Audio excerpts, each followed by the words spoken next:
It started with an impulse, a fleeting suggestion from my daughter, Megan. "Dad, let's pick mushrooms in the forest today," she chirped over breakfast, her brown eyes wide with excitement. My son, Tommy, nodded eagerly, his mouth full of toast. Normally, I'd have hesitated, but something about their enthusiasm and the crisp autumn air made me agree without much thought. Claire, my wife, had left for work earlier that morning, mentioning something about back-to-back meetings and a deadline for her upcoming project. "Don't wait up," she had said, brushing past me with a brief kiss that barely grazed my cheek. It was rushed, almost mechanical, but I didn't think much of it. Work had been keeping her busy lately. By late morning, the kids and I were trudging through the forest near the edge of town, wicker baskets in hand. The air was earthy, rich with the smell of moss and decaying leaves, and the sunlight filtered through the trees in soft golden rays. Megan squealed with delight every time she spotted a mushroom, holding each one up for me to inspect. Tommy, ever the little explorer, wandered off the path, his laughter echoing between the trees. It was then that I saw it. Parked awkwardly on a dirt trail, partially hidden by the dense undergrowth, was Claire's car. My breath caught in my throat. What was it doing here? She was supposed to be at work. I glanced at the kids, who were too preoccupied with their treasure hunt to notice my sudden change in demeanor. I walked toward the car, trying to rationalize it. Maybe she'd had car trouble and stopped here to call for help. Maybe she was meeting a client. The excuses churned in my mind as I got closer, but then I noticed the details that made my stomach churn. The windows were fogged up, obscuring the interior, and scattered on the ground nearby were odd items, a roll of masking tape, a pair of gloves, and what looked like a crumpled packet of wet wipes. They weren't the kind of things Claire typically carried in her car, and they definitely weren't items someone would leave scattered around. My pulse quickened as unease clawed at me. I peered into the driver's seat, pressing my hand against the window to clear the condensation. That's when I noticed something that froze me in place, two distinct shadows moving inside the car. My mind tried to deny what my eyes were seeing, but the rhythm of movement left little to the imagination. My world tilted. I stumbled back, the crunch of leaves beneath my boots breaking the suffocating silence. "Dad, look at this mushroom." Megan's voice pulled me from my daze, and I turned to see her running toward me, clutching a large, oddly shaped fungus. Tommy followed, oblivious to the tension radiating from me. I forced a smile, a weak imitation of my usual calm demeanor. "That's a great find, sweetheart," I said, my voice trembling slightly. Let's head back now. We've got enough." As we walked back to the car, my mind raced. I couldn't confront Claire, not yet. Not with the kids around, and not without knowing for sure. But in that moment, a tiny seed of suspicion took root, one that would grow into something far darker than I could have imagined. That night, I couldn't sleep. The house was silent except for the faint hum of the refrigerator and the occasional creak of wood settling. Claire was in bed beside me, her back turned, scrolling through her phone like she often did before drifting off. I could feel the distance between us, a gulf that had crept into our marriage over the past few months but had gone unspoken. I replayed the events of the afternoon in my mind, searching for any innocent explanation for what I'd seen. Maybe it wasn't her car. Maybe I'd imagined the shadows. But no matter how hard I tried to dismiss it, the details wouldn't stop nagging at me. The license plate. The fogged windows. The rhythmic movement. And those items on the ground, the gloves, the tape, the wet wipes. What on earth was going on? As I lay there, my thoughts spiraled into darker territory. Was she meeting someone? Was it all in my head? I glanced at her phone, wondering if the answers were hidden just a swipe away. But I wasn't the kind of man to invade her privacy, at least, not yet. The next morning, Claire was unusually cheerful. She hummed as she made coffee, kissed the kids goodbye on their way to school, and even gave me a lingering kiss on the cheek before heading out. "Don't work too hard," okay?" she said, smiling. I watched her drive off, her car disappearing down the street. My chest tightened as I thought about how normal everything seemed, how easily she slipped into the role of the devoted wife. By noon, I couldn't take it anymore. I needed answers. I called her office, masking my voice to avoid suspicion. "Hi, this is Paul from Pinnacle Consultants," I lied, adopting a friendly tone. "I'm looking for Claire. I was hoping to touch base with her about the client meeting today." The receptionist hesitated. "Claire? Oh, she's not in the office today. She mentioned she had some personal errands to run." My grip tightened on the phone. Personal errands? She told me she had a full day of meetings. "Oh, I see," I said, my voice barely steady. "Thanks for letting me know." Hanging up, I stared at my phone, my mind racing. She wasn't at work, and I knew exactly where she'd been yesterday. Was she there again? The thought made me sick, but I had to know. Grabbing my keys, I told myself I'd just take a quick drive out to the forest. If her car wasn't there, I'd put this all to rest. But if it was? The trip felt endless, even though the forest was only a short drive from our house. My stomach churned as I turned onto the dirt path, the same one I'd walked down with the kids. The afternoon light filtered through the trees, dappling the ground in gold, but I didn't notice. When I reached the clearing, my breath caught in my throat. Her car was there again, parked in the exact same spot. This time, the windows weren't fogged, but I could see faint smudges on the glass, like someone had wiped them hurriedly. My heart pounded as I stepped out of my car, moving closer. The ground around her vehicle was scattered with fresh footprints. More wet wipes. A half-empty water bottle. My eyes landed on a small plastic container half buried in the dirt. I picked it up, my hands shaking. It was makeup remover. I looked around, searching for any sign of her or anyone else. The forest was eerily quiet, the only sound my own labored breathing. And then I heard it, voices, faint but unmistakable, coming from deeper in the woods. I followed the sound, my every step careful and deliberate. The trees grew denser, the air cooler. My heart pounded in my chest as the voices grew clearer, a man's low murmur, followed by Claire's familiar laugh. I stopped in my tracks, unable to take another step. My knees felt weak, like they might buckle beneath me. I couldn't see them, not yet.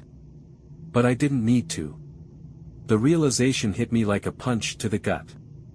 She was here, with someone else. I turned and walked back to my car, my legs moving on autopilot.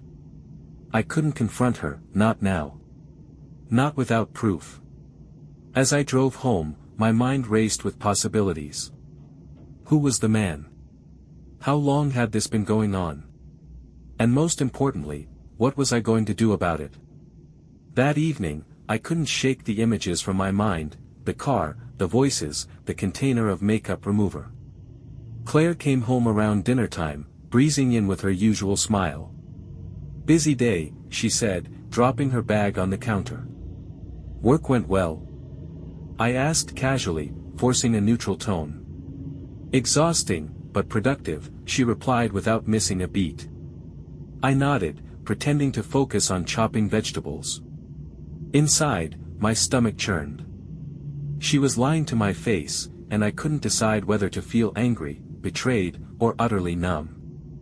Over the next few days, I started paying closer attention. I noticed the subtle changes, the way she spent more time on her appearance, her phone always angled away from me, the occasional hurried text she tried to hide. I didn't press her. Not yet. Instead, I began my own quiet investigation. One morning, while she was showering, I found the perfect opportunity. Her phone was on the nightstand, unlocked. My hands shook as I scrolled through her messages. Most of them seemed normal, work chats, family updates, but one conversation stood out. It was with someone saved only as RM. The messages were brief but suggestive. "Can't stop thinking about yesterday. Same spot tomorrow? You always look amazing. My chest tightened. There it was, the proof I dreaded.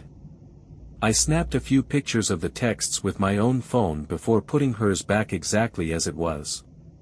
As I stepped out of the room, I realized two things. I now knew for certain that she was seeing someone. And I was going to make sure they both paid for it.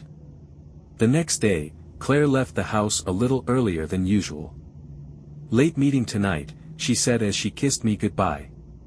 I watched her car pull away, my pulse quickening. She wasn't going to work. I knew exactly where she'd be. I waited for an hour before heading out myself. I wanted to give her enough time to get comfortable, to let her guard down. The drive to the forest felt surreal, like I was floating outside my body, watching myself prepare to destroy the life I thought we had. When I arrived, her car was there, parked in the same place as before. This time, I didn't hesitate. I parked further down the trail and approached on foot, staying hidden among the trees. Voices drifted through the air again, hers, light and teasing, and his, deeper, with a confident edge. I crept closer, careful not to snap a branch or rustle the leaves too loudly. And then I saw them. They were sitting on a blanket spread out in a small clearing. She was laughing at something he said, her hand resting on his arm. I recognized him immediately, Ricky, her makeup artist. He was young, well-groomed, and exuded the kind of charm that had probably drawn her in. My stomach turned as I watched her lean in, her lips meeting his in a kiss that was far too familiar, far too intimate. I clenched my fists, my nails digging into my palms. My first instinct was to charge into the clearing and confront them, to scream, to demand answers. But I held back. Not yet. Instead, I pulled out my phone and began snapping photos. Each click felt like a dagger to the heart, but I needed this. I needed proof not just for me, but for what I was planning. When I had enough, I turned and walked away, my mind racing. This wasn't over. Not by a long shot. By the time I got home, my hands had stopped shaking, but the rage simmered just beneath the surface. Claire wasn't back yet, and I knew she wouldn't be for hours. I sat at the kitchen table, staring at the photos on my phone. Each one was a nail in the coffin of the life we'd built together. I didn't want to act impulsively. I wanted this to be calculated, deliberate. If she thought she could betray me and walk away unscathed, she was dead wrong. The first thing I did was print the photos. I wanted hard copies, something tangible to remind myself that this wasn't a bad dream. Each glossy image felt heavier in my hands than it should have. I tucked them into an envelope and slid it into my desk drawer, out of sight but never far from my thoughts. The next step was trickier. I needed to gather more evidence, but without tipping her off. I decided to take a day off work, feigning a sick day, to follow her movements. The following morning, Claire left the house with her usual excuse. "Another packed day," she said, giving me a quick peck on the cheek. "Don't work too hard," I replied, forcing a smile. Once she was gone, I waited a few minutes before grabbing my keys and slipping out the door. I kept a safe distance, far enough that she wouldn't notice, but close enough to see where she was heading. She drove straight to a small cafe on the other side of town. Parking a few spots away, I watched as she got out of the car, scanning the lot like she was checking for someone. Moments later, Ricky arrived in his sleek black sports car. They greeted each other with a hug that lingered too long to be friendly. He whispered something in her ear, making her laugh, before they headed inside. I stayed outside, debating whether to follow them in. Instead, I waited, watching the minutes tick by. After about an hour, they emerged, laughing and leaning into each other as they walked back to their cars. They didn't part ways, though. Claire climbed into Ricky's car, and he drove off with her in the passenger seat. I followed at a safe distance, my heart pounding as they headed back toward the forest. By the time they parked, I already knew what was coming. They disappeared into the trees together, and I stayed back, snapping more photos from the cover of the woods. But this time, I wasn't just collecting evidence. I was laying the groundwork for what was to come. That evening, Claire came home just after sunset, her usual carefree smile plastered across her face. "Long day," she said, tossing her bag onto the kitchen counter. She wrapped her arms around me, giving me a quick peck on the lips. I forced myself to play along, returning her kiss with a faint smile. "You've been working hard lately," I said, keeping my tone light. "You know how it is," she replied, brushing past me to grab a glass of water. "Deadlines don't wait for anyone." I nodded, hiding the bile rising in my throat. Every word out of her mouth felt like a dagger, but I kept my composure. This wasn't the time to confront her, not yet. Over the next few days, I began laying the groundwork for my revenge. First, I called a lawyer. I wanted to know my options, especially when it came to protecting my children. I explained the situation, and the lawyer assured me that with the evidence I had, I could file for divorce and secure custody. But that wasn't enough. Claire's betrayal wasn't something I could let go with a clean break. I wanted her and her lover to feel the weight of what they had done, to suffer for the lies, the deceit, and the utter disregard for our family. I decided to bait them. The next time Claire left the house, I followed her as usual. Predictably, she met Ricky, and they headed to the forest. This time, I waited until they were well out of sight before approaching her car. I planted a small GPS tracker under her bumper, a discreet device I'd purchased online. It would let me monitor her movements in real time, ensuring I could track every secret meeting and every lie she told me. I also made a call to a private investigator, someone who could help me dig deeper into Ricky's life. I wanted to know everything about him, his job, his relationships, his vulnerabilities. If he was going to steal my wife, he needed to understand the cost. The investigator worked quickly, and within days, I had a file on Ricky that painted a detailed picture of his life. He wasn't just a makeup artist, he was a predator, someone who thrived on seduction and manipulation. This wasn't his first affair with a married woman, and if I had my way, it would be his last. Everything was falling into place. The evidence, the tracker, the knowledge, it was all leading to one final moment. The moment when I would confront them both and turn their perfect little secret into a nightmare. The day came sooner than I expected. Claire had barely touched her breakfast that morning, claiming she had another big deadline. I watched her as she grabbed her purse, her car keys jingling in her hand. "I'll be home late," she said, avoiding my gaze. "Take care," I replied, my voice steady, though my heart pounded. I waited for her to leave before opening the tracking app on my phone. As expected, she drove straight to the same cafe, and moments later, Ricky's car appeared on the screen. The tracker showed them heading toward the forest yet again. This time, I didn't wait long. I grabbed my camera, tucked the envelope of photos into my jacket, and drove to the trailhead. My chest felt tight, adrenaline coursing through me as I approached the clearing where they always met. I could hear them before I saw them, her laugh, his low voice, the unmistakable sound of their flirtation.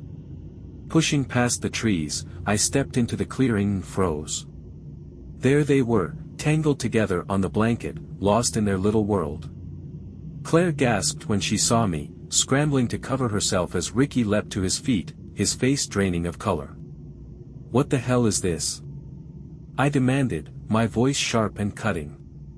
"Mark," Claire began, her voice trembling, but I cut her off. "Don't. Just don't." I pulled the envelope from my jacket and threw it onto the ground. The photos spilled out, each one a damning piece of evidence. Ricky stepped forward, trying to put on a brave face. "Listen, man, I think we should." "You don't get to speak," I snapped, my glare locking him in place. Claire's face crumpled, tears streaming down her cheeks. "It's not what you think." "Not what I think." I laughed bitterly. "What is it, then? A professional meeting?" a picnic with your makeup artist? Her silence was answer enough. Ricky shifted nervously. Look, I think we should all calm down. I stepped toward him, my voice low and cold. Calm down. You've been sneaking around with my wife, tearing apart my family, and you think I should calm down? He opened his mouth to reply, but before he could, I pulled out my phone. This is already in motion. I have photos, a private investigator, and now witnesses to your lies. Claire's sobs grew louder, but I didn't care. For the first time in weeks, I felt like I had the upper hand. I trusted you, I said, my voice breaking as I looked at her. I gave you everything. And this is how you repay me. She tried to reach for me, but I stepped back. Don't. It's over, Claire. And you'll be hearing from my lawyer. Without another word, I turned and walked away, leaving them standing in the wreckage of their betrayal. But as I headed back to my car, I realized this wasn't the end, not yet. There was one final piece of justice I had planned, and I wasn't leaving until it was complete. I sat in my car for a while after leaving the clearing, gripping the steering wheel so tightly my knuckles turned white. I could still hear Claire's sobs and Ricky's feeble protests echoing in my ears. It wasn't enough, not yet. I had one last move to make, one that would ensure neither of them forgot what they'd done. Opening the private investigator's file on Ricky, I dialed a number I hadn't called before, his employer. Ricky's career as a makeup artist wasn't just freelance work, he had a reputation tied to a high-end salon downtown. I'd learned enough about their clientele to know they valued discretion and professionalism above all else. The phone rang twice before a polite voice answered. This is Samantha at Luxe Beauty Studio. How can I assist you? Hi, Samantha, I said, keeping my tone calm and businesslike. I'm calling to inform you about one of your employees, Ricky Morgan. I have some, concerning information about his conduct, and I thought you should know. There was a pause on the line. What kind of information? I smiled to myself, the bitterness seeping into my voice. I'll send you the details. Let's just say it involves inappropriate behavior with a client, very unprofessional, especially for someone working in your industry. Before she could ask further questions, I hung up and sent the photos I'd taken of Ricky and Claire to the salon's business email. I knew the images alone would be enough to tarnish his pristine reputation. People in his line of work couldn't afford scandal, and I was counting on that. Satisfied, I turned my focus to Claire. When I arrived home, she wasn't there yet. The house was eerily quiet, but I didn't mind. It gave me time to finalize the divorce papers my lawyer had drafted. I made sure everything was in order, adding copies of the evidence I'd collected, photos, timestamps, even the GPS logs from the tracker I'd placed on her car. By the time Claire finally walked through the door, her face was pale, her eyes red and swollen. She stopped in her tracks when she saw me sitting at the dining table, the envelope of papers in front of me. What's all this? She asked, her voice barely a whisper. This, I said, sliding the envelope toward her, is your future. She opened it with trembling hands, her eyes scanning the papers inside. When she looked up at me, tears streamed down her face again. You're divorcing me? Did you think I'd just forgive you? I said coldly. You destroyed our marriage, Claire. You betrayed me. You betrayed the kids. I'm sorry, she sobbed. I didn't mean for it to go this far. Stop, I interrupted, my voice sharp. You've said enough. You made your choices. Now you'll deal with the consequences. Before she could respond, I stood and walked toward the door.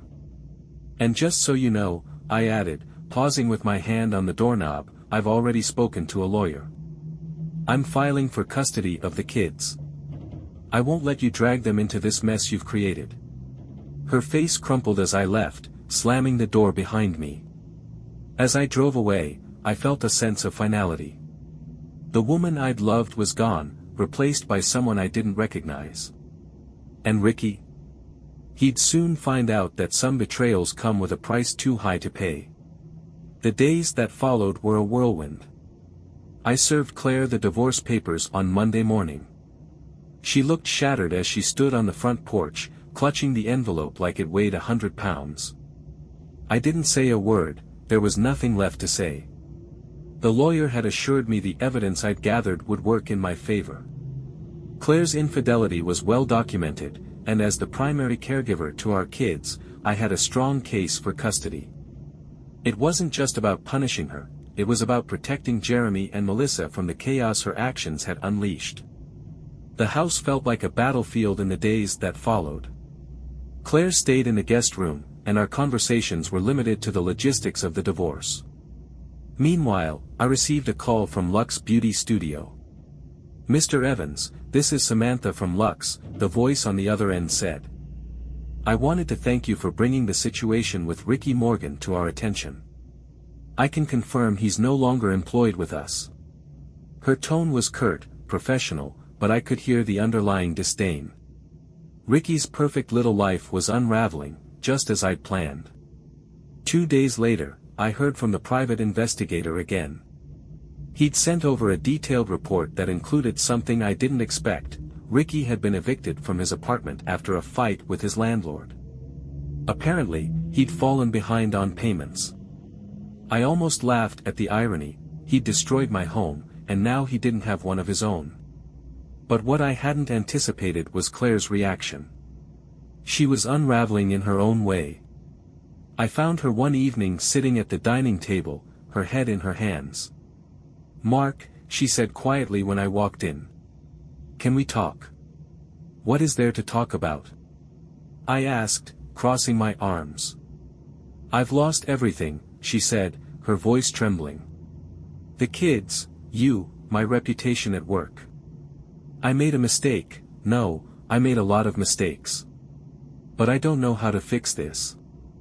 I stared at her for a long moment, feeling a flicker of something close to pity. But then I remembered the laughter, the deceit, and the lies she'd told me every single day. "You can't fix this," I said bluntly. "This isn't something you come back from, Claire. The damage is done." She broke down, sobbing into her hands, but I didn't comfort her. I couldn't. The fallout with Ricky came next. Word spread quickly in his circles, and soon, his name became synonymous with scandal. The women he worked with distanced themselves, and the clients who once adored him dropped him without a second thought. I heard through the investigator that he was living with a friend, trying to pick up the pieces, but no one wanted to associate with him anymore. For the first time in weeks, I felt a sense of peace. Months passed. The divorce went through quickly, thanks to the overwhelming evidence and Claire's decision not to contest custody. She moved out of the house and into a small apartment across town. I agreed to let her have visitation rights with the kids, but only on weekends. It wasn't easy explaining things to Jeremy and Melissa. They were too young to understand the full truth, but I told them that Mom and Dad needed to live separately for a while. Jeremy asked me one night, "Will Mom come back home someday?" I hesitated before answering. "I don't know, buddy. But no matter what, your mom and I both love you and your sister very much." It felt like a lie, but it wasn't for them to carry the weight of their mother's choices. Claire tried to reconcile, sending me emails and even showing up at the house once. "Mark, please, let's talk," she begged. "I've made mistakes, but I want to fix this, for the kids, for us." But the bridge had already burned to ash. "It's too late, Claire," I said, keeping my voice steady. "I'll never be able to trust you again. The best thing you can do is be a good mom to the kids." She nodded, tears streaming down her face, and left without another word. As for Ricky, he disappeared from our lives entirely. The investigator told me he'd moved to another state, trying to rebuild his career somewhere his name wasn't tainted. I didn't care where he went, as long as he stayed far away from me and my family. Slowly, life began to settle into a new rhythm. The kids and I found comfort in routine, movie nights, pizza Fridays, and weekend trips to the park. I threw myself into being the best dad I could be, determined to give them a stable home, even if it was just the three of us. One evening, while the kids were asleep, I sat on the back porch with a cold beer in hand, staring up at the stars. For the first time in months, I felt a strange sense of calm. The anger, the betrayal, the heartbreak, it was all still there, but it didn't consume me anymore. I'd survived. I didn't know what the future held, but I knew one thing for sure: I'd never let anyone take my peace away again.